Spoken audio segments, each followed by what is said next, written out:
ఈరోజు టమాటా మునక్కాయ చారు ఎలా పెట్టాలో చూద్దాము.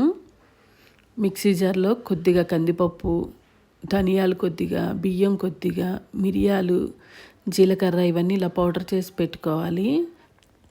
టమాటాని చిన్న ముక్కలు చేసి పెట్టుకొని చింతపండు నానబెట్టుకోవాలి. ఒక గిన్నెలో నెయ్యి వేసుకొని పోపు దినుసులు వేసేసుకొని కొద్దిగా ఇంగు కూడా వేసుకోవాలి.